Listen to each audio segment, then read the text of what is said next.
Welcome to Tennis Spin, where we put our spin on your tennis.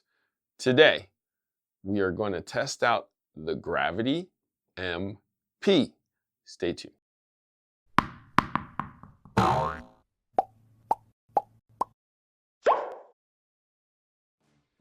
Hey guys, are you learning or are you trying to improve your tennis? Are you taking a 1-hour lesson a week or possibly 2 1-hour lessons a week? But are you playing in between? If you're like me and I tried to learn to play the drums, in a 6-month period, I played the drums 30 minutes every week, only during the lessons. So if you want to accelerate your progress in tennis, get a fast track. Because if you're not practicing in between and you don't have a game, at least you can hit 1,000 forehands and 1,000 backhands. That's what the fast track does. It gets your game going. It gets your muscles memorized.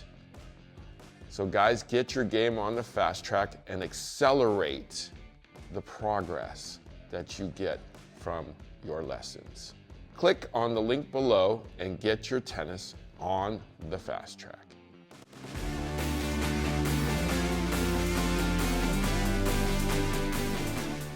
All right, guys, so I feel like this Gravity, the MP, with the 400 power rating, is probably the most playable one for most people. Head size 100, 1620 for those people who want more control, yet just enough power and want a gravity. They should definitely consider this one. Now, I wasn't a fan of the old version of this, but I feel like with the Auxetic 2, the paint job, and the other things that Head did with this whole line to make it kind of faster head speed, and I don't know, the paint and all this stuff has made a bunch of us like this more. But that was the Tour and that was the Pro though. So how is this MP gonna fare? Stay tuned.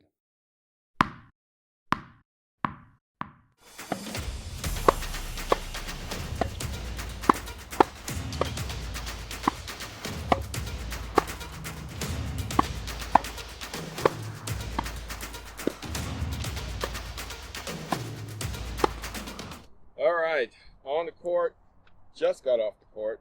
Gravity MP. Coach Jerod, your brother used the old version of this, right? What'd you think? I think, yeah, the gravity rackets are actually probably one of my favorite rackets when it comes to the headline. I'd say it's between this and the extremes. I think the biggest difference between this and the previous version is definitely a lot more responsiveness and a little bit more pop. The funny thing is, I actually usually struggle with 16 by 20 string patterns on my backhand. I actually tend to dump those in the net. What's kind of interesting is I actually had the complete opposite with this stick. Actually, when I was kind of just driving through my backhands, I actually felt like I was getting tons of plow and tons of pop. The weirdest thing is I was actually struggling with the forehand for a little bit. So I think this racket definitely has a pretty big, I'd say, kind of head in general, because especially at like the 2 and 11 positions, I think it's definitely kind of coming out for the frame. Yep. But for me, it's weird is that I think this favors more of a flat stroke, because obviously my backhand is definitely a lot more flat than my forehand. I actually like spinning a lot on the forehand side, and I think I actually had to change my swing path to kind of drive through the ball more than spinning it. So once I got that dialed down, the sweet spot on this one is actually a little bit more defined than my brother's versions. I think, again, there's just more feel in the stick, and they definitely changed it from a matte finish to a gloss finish, so I don't know if that actually makes a difference or not. But I was able to actually just locate, where I was hitting the ball. It was pretty predictable from this stick. And yeah, I think they also add slightly more weight towards like 12 o'clock position, so actually the racket was doing some more work for you. So yeah, I think they actually did a great job with this update, and this is probably the most user-friendly one in my opinion out of the whole line. But so yeah, great job from the head from the updates from the gravity stick. Kira, what'd you think? I don't know. I feel like it was kind of, yeah, solid everywhere, like all around. I mean, I still felt like I got some spin and everything, but yeah, my forehand is more of that flatter, harder shot. So just kind of like all around, I felt like, you know, it was pretty solid. You hit pretty well with it. It got. I saw the head speed that you were generating from it, and you were like I don't want to say over swinging, but you were like way fast on it. Yeah. She was making a weird like whipping noise with this racket, so she was swinging pretty quick with this thing. So Yeah, that's the other thing about this racket is you get it to hear just like the tour goes like just a like I don't. Well, that's weird. It's like something I would make when I'm flying a paper airplane or something like that. But the racket was actually really good. It was good. It's good for us like a flat hitter, like you said, and you got to cover the ball first before you turn it up. After you do that and figure out where the contact point was, then you can start listening and feeling for that point again and again. Easier to play with. Definitely, this is in the 400 realm of their stiffness scale. Therefore, it's still on the lower side, but definitely more than 200, because that's 200 more. So you get a little more power because of that extra 200. is that how that works? You catch me? Is that how that That's works? head scale, not month. So I'm just defining their scale. Okay? So easier power, easier to play with. If you're wanting control spin and you don't need a lot of power, that is a good one.